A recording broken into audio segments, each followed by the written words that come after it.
How to play with friends on chess.com. Hi everyone, I'm here to assist you today. Without any delay, let's jump right in.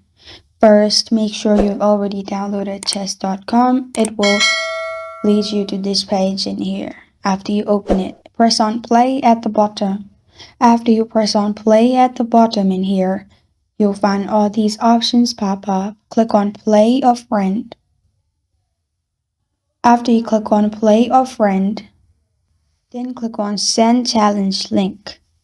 After you press on Send Challenge Link, you will find this kind of screen here. You can add what kind of game you want, what's your time, is it infinity, and also type.